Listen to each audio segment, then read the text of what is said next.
every sentence has to be a little bit slower when you're on air. If you feel like you're talking slow, you're hitting the right pace. Because it's not a two-way conversation between you and the viewer. They're trying to keep up with you. So you really need to be intentional and make sure that people are receiving the information without sounding like you're a lecturer or being boring. Welcome to the Master the Media podcast. I'm your host, Amy Gorin, and I have a very special guest with us here today, Alicia Quarles. Hi, Amy. Love being with you, working with you, all the good things. It's so good to have you here.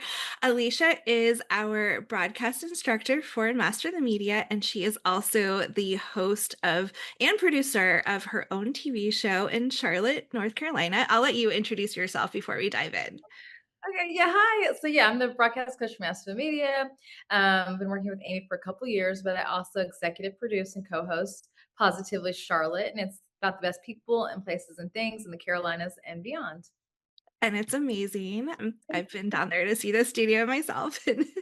Yeah, so I thought today we'd talk about Alicia has had the most incredible broadcast career, and I wanted to kind of talk to you about how you got started. And then I know our listeners have lots of tips about how to, get on TV and what to do once you get the invitation to be on TV and all that. So why don't we start with you telling us how you got started with Yeah. with Well, TV. I really grew up in a journalism family. So back in the day when newspapers were really viable, my dad was a newspaper president and publisher. So he worked for McClatchy and Gannett for 20 years each. And basically, he would take over fledgling papers. And on average, it'd be about 3 years to fix it. I say he's a journalist, but he says he's a businessman. So he would fix the paper, and then we would go on to the next one. So growing up, I moved every 3 years, lived all over the country. But no matter where I lived, like I had a Friday night appointment with Barbara Walters in 2020 on TV. That was my thing, even as a little girl. So I always knew then that I wanted to be a broadcast journalist. And then I got into USC, University of Southern California, and then one of the best journalism schools in the country. So I went to Annenberg. And I really wanted to be Christiane Amanpour. I thought I was going to be in war zones, doing that kind of stuff. When I graduated, my reel was all entertainment. Like everything was entertainment. So my first job was with the Associated Press, and I was there for 10 years. I started as an entertainment producer, and by the time I was done, I was the global entertainment director, and I oversaw a staff of 60 across television, print, radio, broadcast, and had moved to New York. And then I got the opportunity to go on air. So I had a couple job offers at once. One was Entertainment Tonight, and one was E! News, and another one was a CBS morning show in New York. But I went with E! News because I could be in the NBC family, which meant working at 30 Rock and getting on Today's show. So I was with E! News for 3 years, where I did everything. I call it like my college for broadcasting, literally, because I was working with Ryan Seacrest and Juliana Rancic, and it was like the glory days of E! It was so much fun. And Oh, then from there, I was like, I don't know if I want to be on air anymore. I was kind of burned out. So for 2 years, I was running my own media company as a consultant, helping people, if there's a gap in the market, helping them identify what was going on with their companies. And then DailyMail TV called, and I'm like, and then I went in, and I was with Jesse Palmer. We had such great chemistry. So I was like, okay, this is a no-brainer. So I was there for 5 years, and 2 years into that, started working for Good Morning America 3 as well. And then I was working for Cheddar. And then I got pregnant, and it's like, okay, like life is different. I moved to Charlotte, and I started my own show. So this is the first time I was behind the scenes running stuff, executive producing, and also co-hosting. But I've done some amazing things, won an Emmy along the way, and just had a really fun career, I've got to say. yeah, those are all incredible things. And I didn't know that about your whole history of your family being Yeah. in media. That's really cool. So tell us a little bit about, I think, you said a lot of really amazing things. I think people don't necessarily know what producing means. So can you touch on like what it actually means to produce and host your own show? Absolutely. So in this role, I'm actually the executive producer, which is different from a producer. But a producer is the person that your students are most likely going to pitch to. So they're the ones that are putting together segments, that are deciding, yes, we're going to run this segment for National, Fruits Month or whatever. So they're deciding what it is. They're probably pre-interviewing the person. You're actually writing up what the anchor is going to say. You are doing the research for the segment. You're gathering the elements. Does the segment need video? Does it need photos? You're researching to make sure the facts are correct. You're doing everything from making sure the person has logistics about getting there on time, making sure that they get their clips afterwards. So it's really like soup to nuts. You are owning that segment. And then Amazing. executive Yeah. producer, what I do now is you're overseeing everything. So you're doing hiring, sometimes the firing. You are looking at the entire show. So after the producers, usually you'll have several producers. After they have put together the show, you're then going in from a top line. You're making sure there aren't typos. You are maybe there's some stuff in the show that you don't want on there. So you're really kind of the last line of defense before anything goes on air. And you're also projecting and looking at what you want for the show in the future. Amazing. And what is your I mean, you've done so many different elements of, you know, of this media world. What has been your favorite so far? It's interesting because I think, I also write, like I've been in, gosh, the Washington Post, I've written magazine covers. So I think, believe it or not, the writing, which used to actually be like my Achilles, Oh, I used to not be a confident writer like back in the day. Yeah, I think working at the AP, you feel intimidated because you're working with some of the best writers in the world, but it's just putting in reps. So I'm like, I'm just gonna keep trying and keep doing. And from there, I love writing. I love being a long format writer. And then I think my favorite thing is human interest stories and interviewing people. I think we all have strengths. And I think one of my strengths is interviewing people. I like to get people to open up and tell stories that don't often get told. So anything where I can, it's a little bit more meaty is what I really like to do. I love that so much. Mm.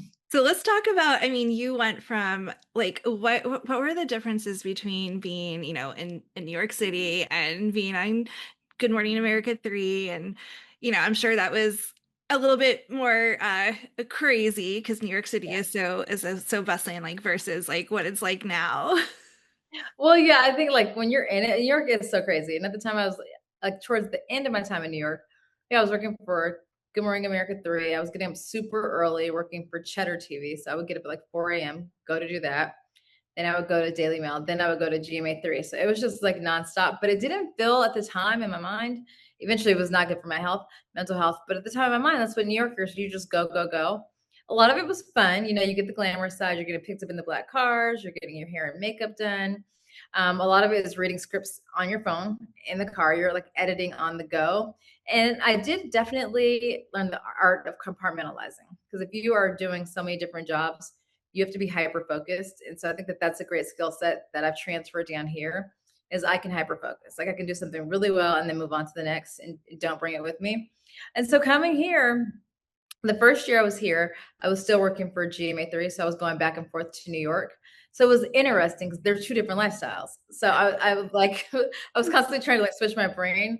And now I think it took me 3 years to really adjust to Charlotte, and I love it now. I think my body had to reset. My health is better. My blood pressure was so high in New York, and now it's like 114 over like 89. It's like really good. Like That's it's amazing. unheard of. Yeah. Yeah, like right. And in New York, it was insanely high because I think you're just going. So for me at this time in my life, it's been such a good thing to actually take a breath and slow down. Of course, when the Knicks win, I wish I was up there, but Yeah. My husband was really excited. right, right. I'm like, I want to be there. I know. So let's talk about how do you choose? I know like you mentioned, like you're doing everything from like choosing who's going to be on your TV show to actually interviewing them. Like how do you choose, this person over this person? And how do you seek them out? Well, I think it's a couple of things. I usually, if it's somebody that's never been on Positively Charlotte or that I've worked with before, I really do want to see what they're like on air. And that could be, if some people haven't been on air before. So that could be as simple as me seeing something they've done on YouTube or something that's on Instagram. I just want to see how they are on camera because somebody could have a wonderful pitch, but they can get on camera and freeze up. And that's happened time and time again. So I think for your students, if you're pitching something, it doesn't matter if you haven't been on TV before, just have something like on your website or on your social media where people can see how you are. So that's number two. Number one, obviously, I look for a good pitch. And by a good pitch, I mean, number one, our viewers going to learn something from this. I don't ever want people to walk away from this show feeling like, why, like, did I just waste my time? I want every segment, did somebody learn? And then I want it to be tangible stuff. I don't want it to be anything where you've got to go spend a ton of money to do it or it's super high level. I want things that can directly impact viewers. So they feel like, oh, okay, I learned something from that show and I can take something away from it. So it's like, okay, like let's go make the smoothie with 3 ingredients versus let's go source these ingredients from Europe where, you have Thousand to percent. wait 3 weeks to get them in the Yeah, it's mail. can you get this locally in your grocery stores? It's something that you can actually be like, oh, okay, I can go do this, because then people want to come back. They're like, oh wait, I learned something. I tried that. Let me see what else they're offering. I love it so much. Well, the point is positively, Charlotte, is to make people's lives better. I want to impact their lives in a positive way. I'm sure like that's just such a great way of life to go into work every day and say like we're making this huge impact on people's lives. It's awesome, and I have to say, like, this is probably one of the most fulfilling times of my career because of that. Like, obviously, you come from media, sometimes you're not picking your assignments. You're just having to do stuff, and sometimes it can be soul-sucking, or you don't believe in it, or whatever. So at this juncture, to be able to be like, "Yes, we're doing that. No, we're not doing that," but to do it for the right reasons, it feels really good. I love that so much. And what you said about New York City resonated so much with me because I think like all of us who've been through the New York burner, like I'm just gonna call it that. It's like Call it the burner. we're all recovering. You are, because it feels like whiplash. When you leave, you're like, "Did I survive that?" Like, I know, I think about it. I'm like, how did I like literally spend my whole day commuting, working, and like rinse and repeat, and like there was no me time ever. no, ever. You're just going and you're going and you're going, but everybody else is doing the same thing, and you're just in it. It's not until you leave where you're just like, oh, okay, this is what I can breathe a little bit. Yes. So let's go back to talking about, because I know we were talking about, writing a pitch and sending it to, a producer, and then you're actually getting on the show. What, like, I guess, what are your top do's and don'ts for the pitch process? Well, I think one of the things I know you're big on, and I think you're hitting it spot on, is the email subject line. I do think that is so important. Producers, like everybody, even if you're pitching something for digital, for print, for writing, people get so many emails. If that subject line is not catchy, you might miss it. Like, but if it's catchy, I'm gonna open it. Like 99% of the time, I'm gonna open it. So that should be short and concise and to the point and unique. Also, your pitches do not need to be long. I'm not going to read a long pitch ever. I give me the top line, give me a couple sentences, maybe three tops, and then give me the supporting materials for it. I think that's just because if you can't describe what you want to present on TV in a few sentences, then you probably don't have a clear enough pitch. So it needs to be really clear and concise. Then I think of the visual elements. Like, TV is a visual medium. It's cool to have somebody sitting there talking. It's so much better if you've got bright fruits, bright vegetables, if you're doing something. And maybe you can't do that. Maybe you have photos to support it, just some multi-layer that I look at. And those are really the most important things for me. Oftentimes, is it timely? So I think Yes. especially for your services, our services, is it tied to a national day? Is it something specific to the month? Is it something specific to the weather, to the region? So is it a timely pitch? Okay, go ahead. Sorry. Oh no, I think that's like super, super, like it makes so much sense because if there's like a 5K race, okay, what can we eat to fuel for that? Or, Yes. if it's Father's Day, what are some gift ideas? Yes. What I'm like, I lost my train of thought. Okay. Do it all the time. But I think we were talking about, so if you're going on and you're because I know I was on your TV show and I didn't have Yes. any props, but we had B-roll that we ran while I was talking, and I imagine that's what you mean by kind of like those visual elements. Exactly, exactly. To your point, you did a fantastic job. But yeah, so not everything, depending on the subject, not everything is going to have something visual that you can hold or something tangible. But what you did is you had your team send in a bunch of B-roll, like the video elements and photos, and that really beefed it up just so it's multi-layer, because sometimes even the most engaging person like you, but sometimes it can be boring listening to two people talking back and forth, and you want to see something that kind of adds a layer to it. I love that so much. Okay, so what happens next, like after your pitch is accepted? I know that's the part where we get a lot of questions in Master the Media about like, what do I do next? Like, what should I wear? What should my makeup be? And I'm gonna guess that your answer has many different, like, well, in this case, in this case, in this case, but why don't you tell Oh, us? there's some standard things I think that Yeah, would help too. One thing to always ask is, most times nowadays with TV, but will there be hair and makeup? Most times it's no, unless you're going on a GMA or Today show. But still ask, do I need to come? The question is, do I need to come hair and makeup ready? So be prepared for that. So that's putting on a little extra makeup than you normally would. You might look insane in person. It'll look good on TV, I promise you. Kind of like the Um, bridal version, right, of yeah, makeup? the bridal version, exactly. Throw on those lashes, throw on that bright lip, the bridal version. Um, Also, don't wear patterns. That is universal. Like, really stay away from patterns because they have more ray on camera, meaning they can oftentimes just look almost like an illusion. So most networks cannot stand that. But wear bright colors because you do want to pop on camera. So stay away from those tans that could wash you out depending on your Like skin tone. this. You look good. We're on a Zoom. That's different. We're Stay away Alicia's from color. right. Stay away from blacks and whites and that kind of stuff. What else? Also, ask. This is important. Typically, stations will have 3 or more cameras. Ask your producer what camera you should be looking at. Because sometimes you do the segments and you don't know what the director's taking what camera. You could be facing a totally different camera and it looks really crazy on TV. But if you know, you'll just look at the right camera. And oftentimes they don't tell you that. So we've all done it. So That's such a good definitely tip. ask which camera you should look for. I remember when I was on your show and you were like, "Okay, look here." And I was like, "Okay, thank goodness you told me," because I was, it's like, do I look Well, at right? you who's talking to me? Do I look at this camera, that camera? Yes, your nerves are already high. It's like already just like let somebody relax. And then, your follow-ups after the segment, make sure you could ask in advance. This is going to be put online because some places don't. So make sure that you're getting your hard copy, make sure that it's put online. And then ask them to put your contact information up. The whole point of doing these is to spread your brand. So make sure that they're going to put your information up on the screen. I love that because I think a lot of times people are just so nervous, like, well, you're already doing me this huge favor by having me on your show. So it just seems like a huge inconvenience. But it's like the reality is, I mean, you're both doing each other a favor. So 1000%. It's reciprocal. We have an hour of TV every single day to fill. So we are always looking for good content.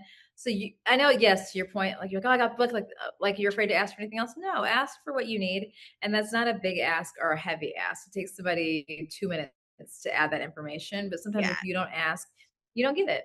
And yeah. it's also good for viewers. Viewers don't want to have to search for, okay, that person was great. How do we find them? They want it up on the screen as well. Is it better to have like say, okay, can you, showcase my contact info or, in this day and age are QR codes best? QR codes are best. Like they are golden for sure, but a lot of people, for whatever reason, don't have QR codes.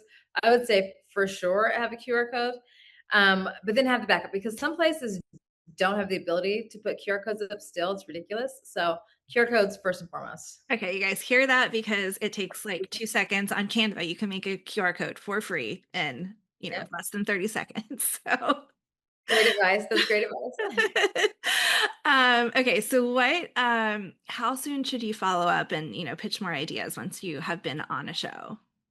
I like it. We call okay. So for our students, it would be called evergreen, meaning like a lot of these things, they're not breaking news. They don't need to happen right now, but they're timely enough. So that's called evergreen.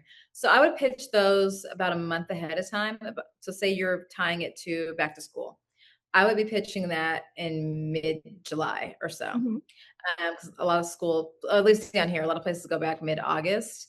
And then I'd follow up. So say you pitched that mid-July, you didn't hear anything. I'd follow up a week later, and then I'd follow up a week later. So after the second one, if you don't hear back, clearly it wasn't the pitch. But don't feel bad about sending 2 follow-up emails. I wouldn't send them a couple of days after your initial pitch because that will just annoy somebody. But I would definitely send them a week, unless it's something that's pressing or something that you need to answer urgently. Then you kind of apply the pressure. Okay, I love that. And would it make sense to like say, I was on your show, I send a thank you email the next day. Would it make sense to pitch my ideas then or to wait? I would wait because obviously you're just on. I would definitely, as you said, send a thank you email, and then I would wait, like maybe a week and a half, if because you'll still be top of mind, and they're still going to want to get back to you. But I wouldn't do the immediate. 'Cause as a producer, I'd be like you were just on, like calm down. I love that. That's a question we get a lot from our Master of the Media students. So I'm kind of like, okay, I want to report back to you guys. Right, And here's what right. Alicia says. A little bit. And then I think, the question that comes up a lot is kind of like, how do you get on those big shows? Like, how do you get on the Today Show on GMA?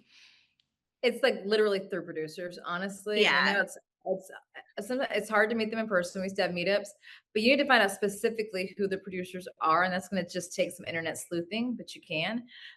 So at those big shows, they'll have a lifestyle producer that's in charge of health. They'll have a what do you call it, transportation producer. So they're very much siloed into doing what they do.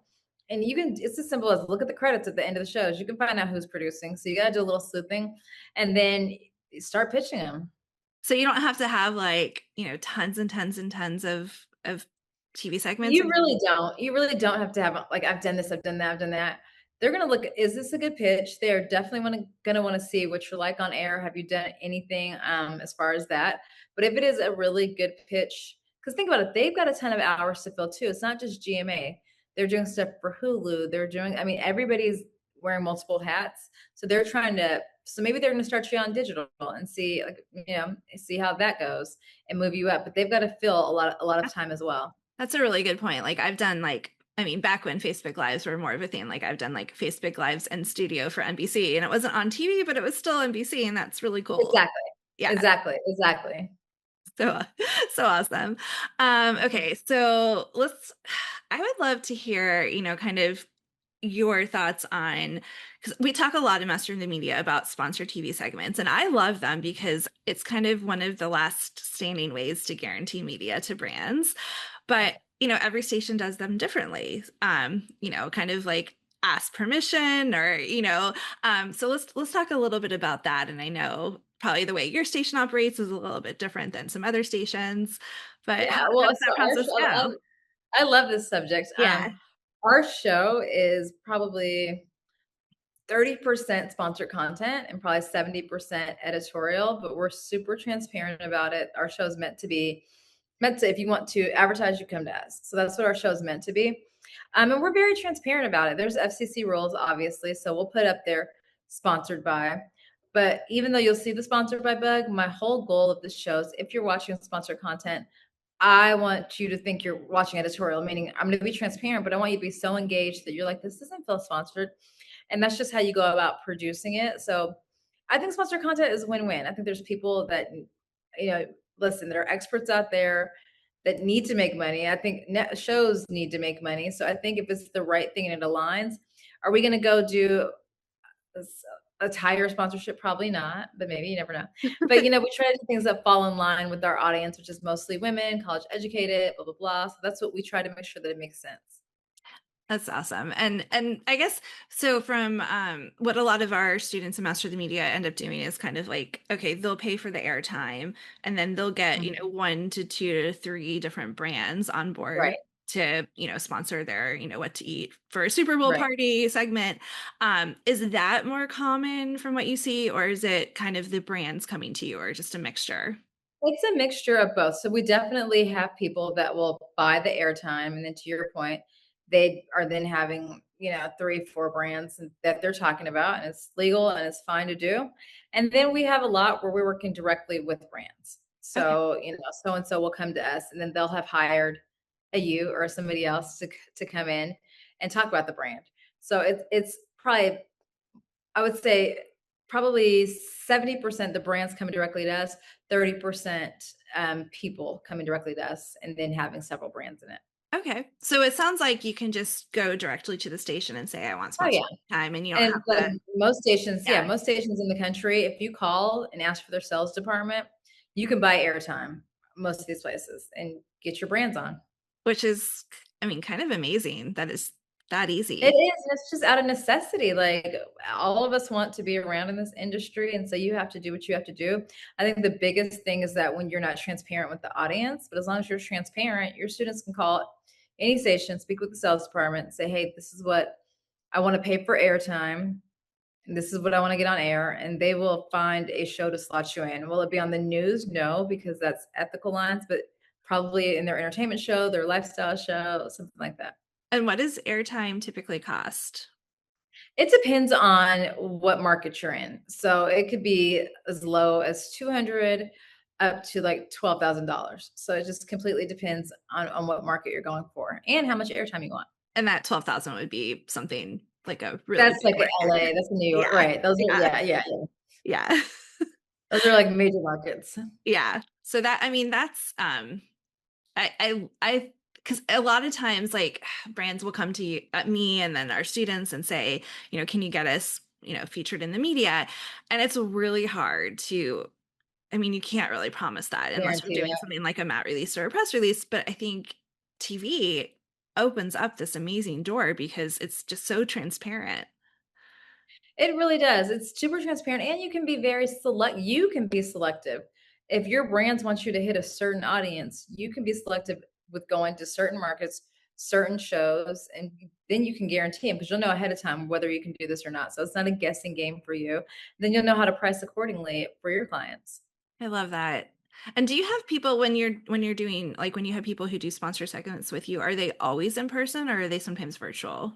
Oh, they're virtual a lot of the times. So we do a lot with the studio out of Atlanta, and they're an S&T studio, so satellite media tour studio, excuse me. So a lot of experts will hire them, bring their brands there, and we'll just do everything out of their studio.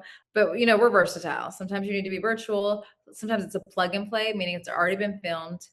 You pay us, and we just put it in the show. So it just depends. I love that. All right, so we talked about so much. What else comes to mind that our listeners should know? I'm trying to think too. Also, like I can talk about. I'm talking to you at a local level, but even when I was at GMA 3, my large part of my job was interstitials, meaning this paid content. But it doesn't differ from a national level to a local level. Like it's literally the same flow. You're gonna go through a sales rep. You'll deal with them. You'll find out what days you guys are gonna do this. Is it a plug and play? Meaning, do you film it ahead of time and they just air it? Do you come in studio? Do you do it via Zoom? It doesn't matter if it's at a big level, if it's at a local level, it's literally all the same pretty much. I think that's super helpful to know. And I know like from my own experience, like I've done sponsored segments for like for LA and for Philadelphia, and they were, virtual, which was awesome because I didn't have to leave my house. Exactly. Exactly. So it's good stuff. What else? I'm trying to think what else do students need to know. I a question I asked you like way back when we first met actually is coming to mind because I think I was asking you like how do you talk at the right pace for TV, and you had told me you went through this whole crazy training process because I'm like Yes, I want to talk fast, but you have to slow yourself down, right? yes. Yeah, Avi, I'm actually like, I don't know, mother has calmed me down. Notoriously fast talker, just a fast talker. To the point where people be like, we can't understand what she's saying on TV because I got excited, the adrenaline, I'm talking fast. So I had to go through like extensive training. No shame in this. Her name's Amanda. She's amazing in New York. She also trained David Muir, so I was in good company. Whoa. But it was literally unless for like weeks on end in my life, she made me talk slow intentionally, like just day in and day out. And it was aggravating, but it worked. It's like every sentence has to be a little bit slower when you're on air. If you feel like you're talking slow, you're hitting the right pace. Because remember, this is not because it's not a two-way conversation between you and the viewer. They're trying to keep up with you. So you really need to be intentional and make sure that people are receiving the information without sounding like you're a lecturer or being boring. And are those rules the same for, say, we're on a podcast right now, is it kind of across the board? It's pretty much across the board. If you want people to understand you, you have to slow down. You have to enunciate and really pay attention to what you're saying. If you're hanging out with your girlfriends, it's different. We're excited. We're talking over each other. We're laughing, all that stuff. So a lot of it was also taking out the likes, the ums, the ahs. It's just really fine tuning what you're doing. And then you see I'm a hand talker. It was also, she made me stand with my hands like this, almost like like if a rubber band was on them, don't move the rubber band. So it's about your whole composure. It's sitting up straight. It's not moving your hands a ton like I'm doing now. And it's really enunciating, but not losing the energy. I know my thing when I like the first time I went on camera was like blinking. Oh my goodness. It's And that was nervous. Yeah. yeah, and it's hard to watch when you're like, okay, I blinked like 20,000 times in that And we're second. always our hardest critics, right? I know. Well, if you had any last, words of wisdom to leave our listeners with, what would they be? Go for it. I know when you're going to pitch, it is scary and it's daunting. and you're thinking, what if they don't get back to me? What if they reject me? All the what ifs, just go for it. I Because love that.